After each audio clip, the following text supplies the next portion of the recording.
Asalaamu calaykum waraxmatullaahi wabarakaatu. Kusoo dhawaada Best Somali Cuisine. Waxaan maanta diyaarineynaa sida ugu fudud oo loo sameeyo xaniid. Waxaan rajeynayaa in aad ka heli doontaan. Halkan waxaan ku diyaarsaday spice-yadii sidii xawaaji dhudhuub, dooro maraq, paprika iyo basbaas guduud, kabsar iyo toon oo isku soo shiiday, curry powder, hal xabo oo liin dhanaan ah, rapeseed oil, filfil, yaanyo, basal iyo barbarooni. Iyo waxaan oo kale aan soo diyaarsaday hilibkii oo soo dhaqay oo ii nadiif ah.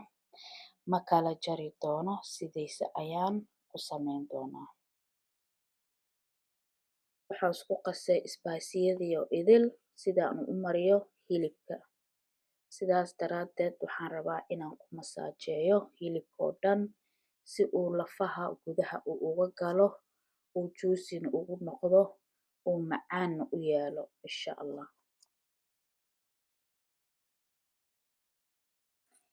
Sidaa hadda ujeedid waxaan soo qaatay oo dhan spice-yadii waan isku qasay.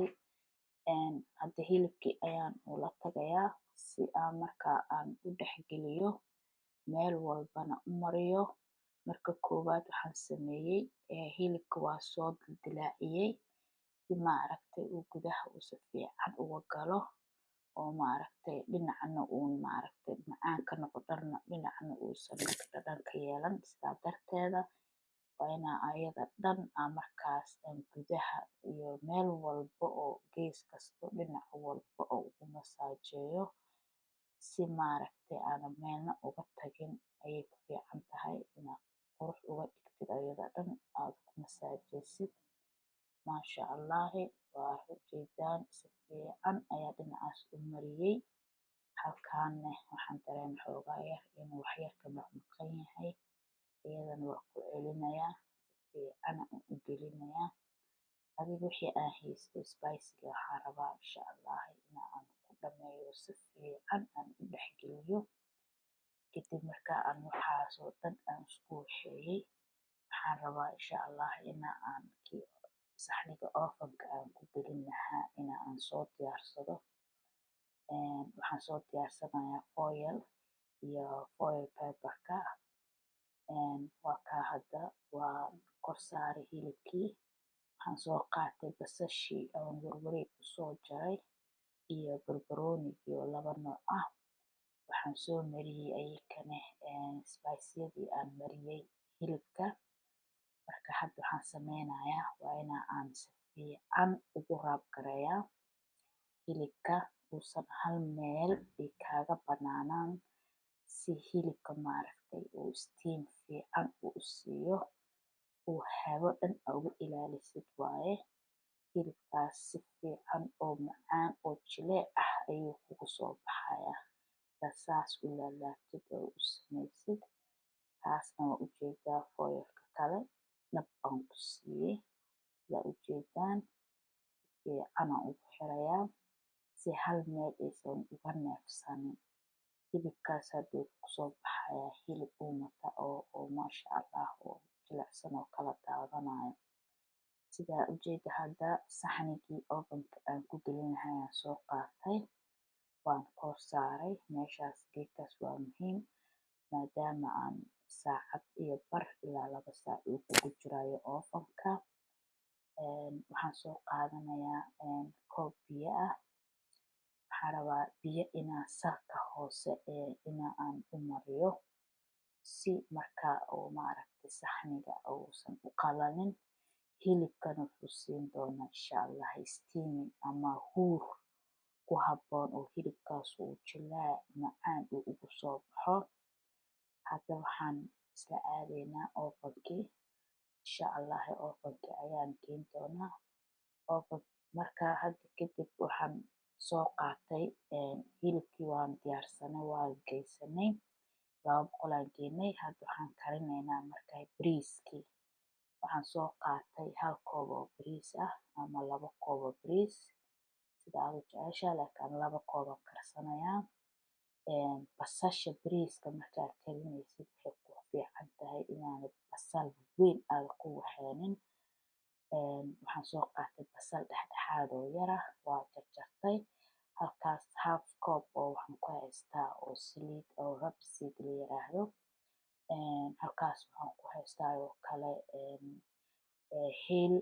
Halka kale dhinaca kalena waxaa ii yaala dooro maraq. Dhinaca kalena waxaa ii yaala kabsar caleen iyo toon aan isku soo shiitay. Iyo waxaan oo kale aan rabaa dooro maraq geedkii maxaa la yiraahdaa xawaaji duuduub. Hadda saliidii ayaan digsiga ku shubtay. Looma baahna inaad heat weyn aad geysatid maadaama aad bariiska aad qaleynaysid. Waxaan ku dari doonaa basashii hadda. Basasha waa in ay ku guduudataa. Hadhooti haddii aysan guduudan bariiskaaga waxaa kasoo dhex baxayo basasha. Marka waxaa qurux badan basasha inaad xoogaa brown ka dhigtid oo kuu jilcaa fiican. Hadda saliidii iyo basashii aan horta ka biloobay aan isku walaaqayaa.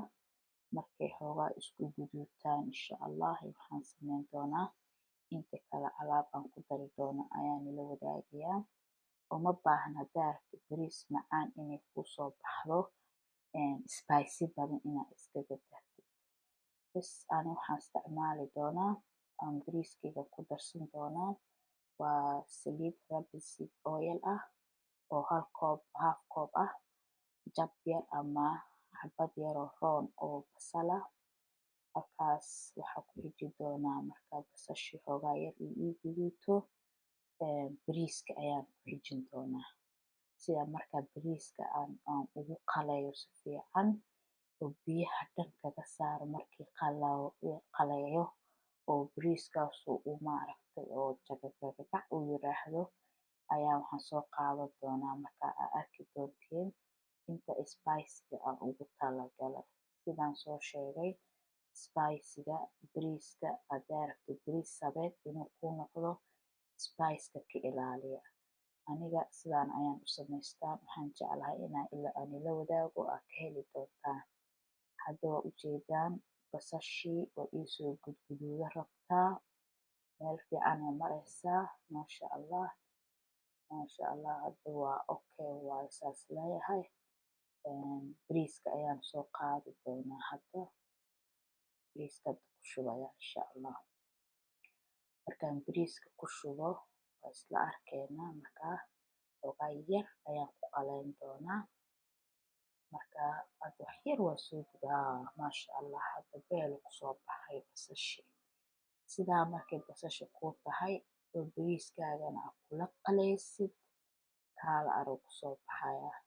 Hadhow markii la cunaayo kale qaar waxaa jira bariisyada ka muuqdo basalaha laakiin kana kama muuqan doono insha Allah. Marka hadda bariiskii ayaan ku ritay. Raali noqdo halkaas xoogaa yar baa iiga daatay laakiin mana male. Hadda waxaan soo noqonaynaa bariiskeenii. Maasha Allah waa ujeedaan. Si fiican buu hawshiisa u socdaa. Markay halkaas marayso bariiska waa inaa aad u gaabsataa dabka. Waayo weli spice-yadii aa kuu dhiman aad ku dari lahayd si dabka maaragtay kaaga dafin. Digsigana uu kaaga dhigin. Already biyihii aan ku waxeyn lahaana waa ii diyaar waa soo karkarsaday. Adiga choice-kaaga ama maraq aad ku darsan kartaa ama biyaha. Ani laakiin biyahaan choose gareystay. Waayo bariiska sabta bariis biyaha ayay ku macdahay. Aniga sida ila tahay. Marka maasha Allah waa ujeedaa hadda bariiskii waa soo qaleeyay. Waxaan hadda ku xijin doonaa hadduu Alla yiraahdo toontii iyo kabsar caleentii aan soo shiitay hal qaanda ah. Marka waa ku walaaqay sidaa ujeedid waa ku qaleeyay. Hadda waxaan ku xijin doonaa dooro maraq ama vegetarian ka adiga jeceshahay ama cusbo kii adiga dooqaaga ah. Laakiin ani dooqayga maanta waxaa waaye inaan ku darsaday vegetarian oo dooro maraq ah. Maasha Allah waa sidaa ujeedid waan diyaariyey hadda intaas waa isku qaleeyey. Waxaan ku xijiyey xawaaji duuduub oo aan kasoo qaatay qaandada oo spoonka oo teebarka ah. Iyadana waa ujeedaa si fiican ayaan iskugu qaleeyey. Kaala arag waxaa la rabaa bariiskaaga iyo xawaajiga iyo waxa aad kusoo dartay oo dhan inay isgalaan. Waxaan ku xijiyey halkaas aan ku daray heel. Ani heelkaan jeclahay, heel iyo qorfe waa ku darsan kartaa waa option laakiin ani maanta heel keli ayaan ku darsaday. Maasha Allah biyihiina waa ii diyaar. Marka hadda si fiican ayaan u qaleynayaa. Waa ujeedaan dabkina waa ii gaabsan yahay maasha Allah. Hadda waxaa soo gaarnay meeshii biyihii aan ku dari lahaa. Marka 2 koob oo bariis ayaan isticmaalay. Marka waxaa lagaa rabaa 2 koob oo biyana in aad ku isticmaashid. Bariiska intuu la eg yahay ayaa biyihiisana la ekaysiinaysaa. Sidaa ujeedid waa kaa waa in wax yar oo kor oo micno lahayn uu bariiska biyaha ka koreeyaa. Hadaa rabtid inuu kuu noqdo bariis furfur ah oo marka kaala arag oo macaan badan ah. Marka waa ujeedaa waa isdhex gelgeliyey walaaq badan uma baahno bes intaasaa ku filan. Waa ujeedaan maasha Allah biyahana ujeedaa halka uu marayo. Intaas ayaa laga rabaa inay biyahaaga ahaadaan. Dabkana ha u dheereenin dhexdhexaadaa ka dhigaysaa. Waa kaa ujeedaa aniga intaas ii marayaan. Maasha Allah daboolkii aan hadda raadsaday. Daboolkii aan rabaa inaan hadda dhab ku siiyo. 2-3 minutes ka bacdi dabka inta ii joogo waa kasii gaabin doonaa. Alxamdulillah hadda waa soo karinay bariiskii sidaas ayuu noogu soo baxay. Waxaan kor kaga soo daray saliid iyo color food oo xoogaa yar aan dhigac ku siiyey. Waa kaa bariiskii oo noo diyaar ah baaquligaan kusoo diyaarsanay. Waa ujeedaa kor iyo hoos bariiskayga furfur waaye. Wax oo maaragtay oo isku dhegdhegan dhan ma laha because waxaa keenay biyihii ayaa qiyaastay. Maasha Allah waa kanaa haddana hilibkii ayaa 2 saac ka bacdi soo baxay. Maasha Allah quruxdaas wuu ku soo baxay juicy waaye. Maasha Allah lagama sheekeyn karo. Maasha Allah haddana aan soo aadnay inaan diyaarsado baradhadii bariiskii lagu qurxin lahaa iyo hilibka. Hadda waxaan dabka ku saartay maqladkii kadib waxaan rabaa aan saliidii ku shubo iyo ku kulaado xoogaa. Baradhadan iyo mid kale oo kalar usoo yeelana waa haystaa. Baradhada wax yar oo cusbana waa soo mariyey maasha Allah. Marka kan aan kalarka lahayn ayaan hor dubi doonaa. Halkaasna basashii ayaan ku haystaa oo wareeg aan kusoo diyaarsaday. Maasha Allah saliidii ayaan sugaynaa inay noo kululaato. Meel fiican ay maraysaa maasha Allah. Waa kana hadda baradhadii koowaad ayaan ku shubnay. Ayaan samayn doonaa. Mana la rabo bajaqna inay kaa noqoto. Adeegna noqoto si maaragtay mustaani ah oo macaan ah iyo bariisku maaragtay sharxaadiisa uu ku soo baxo inaad ka dhigtid. Waxaan sugi doonaa adiga 2-3 minutes after that wuxuu noqon doonaa ready insha Allah. Kii kale oo kalarka lahayna waa taas aan ku xijin doonaa. Maasha Allah waa noo diyaar. Basashii iyadana wareeg u jirana waa noo diyaar. Marka alxamdulillah halkaas waxbaa iga dhibcay raali noqdo waa ka tiray. Maasha Allah hadda waa kii hadda wuu noo dhamaan rabaa. Baradhadii hadda waa ka saari rabaa insha Allah. Sidaas markay tahay ayaa fiican baradhadaada inaad ka saartid. Aniga jooskayga sidaa waaye saan markay tahay cabaar yar waan ka bixi doonaa. Marka waxaan soo qaadan doonaa insha Allah intaa walaaqi doono. Waxaan waxaan soo diyaarsanayaa saxnigii iyo tiish ama tuush yar aad soo saarto si saliidda marka maaragta uga baxo.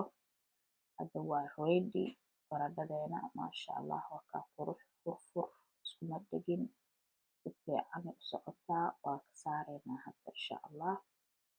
Kaale iska arag hawsha ku socotaa maasha Allah waa fiiriyey baradhadii waa noo diyaar. Xoog inuu maaragtay bajaq u noqdo lama rabo maasha Allah. Bas hadda waa diyaar maasha Allah. Dabka ayaan usii gaabiyey si maaragtay uu xoog nooga guduudanin. Kaale arag ku soo baxay maasha Allah. Marka alxamdulillah hadda waxaan doonanay saxnigii aan ku saari lahayn oo noo diyaarsaneyd maasha Allah. Waa u jeedaa guduudkaasna inuu ahaado inuuna cadaan noqonaa la rabaa dhexdhexaad adi gold inuu u ekaado waaye maasha Allah. waa kaa saxnigii aan kuu sheegayay iyo tiishkii aan soo saartay. Hadda saliidda ayaan ka saarayaa baradhadii maasha Allah. kii kale haddana soo qaadan doona insha Allah laakiin kana horta dhammaynaynaa. Marka maasha Allah si fiican ayaan iigu dubnay waa u jeedaan iskuma dhegdhegin maasha Allah. kii kale haddana aan ku shubi doonaa ayadana cusbadeedana way leedahay maasha Allah. Hadda waa kaa ku shubnay intii oo kale ayadana xoog ayaan siinaynaa. Adi saa jeceshahay baradhada si waaweyn u jarjaran kartaa dhuudhuub u jarjaran kartaa laakiin ani sidaan ayaan u jarjartay insha Allah inaad ka heshaan aan rajeynayaa. Markaasaa fiican ayaan u walaaqayaa u jeedid wuu kala baxbaxayaa iyadana. Kaale iska arag sidii oo kale aan marayaa insha Allah aan ku samayn doonaa iyadana. Kaas inta aan maaragtay aan sii wadwado maasha Allah waa ilaalinaya si iskugu dhegdhegin maasha Allah. Hadda waa kana alaabtii aan soo diyaarsaday oo qurux badan hilibkii waa kaasoo jileeca maasha Allah gacanta raacayso waa kaasaa iigu soo baxay maasha Allah. Hadda dhadhankiisana iyo macaankiisana lagama sheekeyn karo maasha Allah.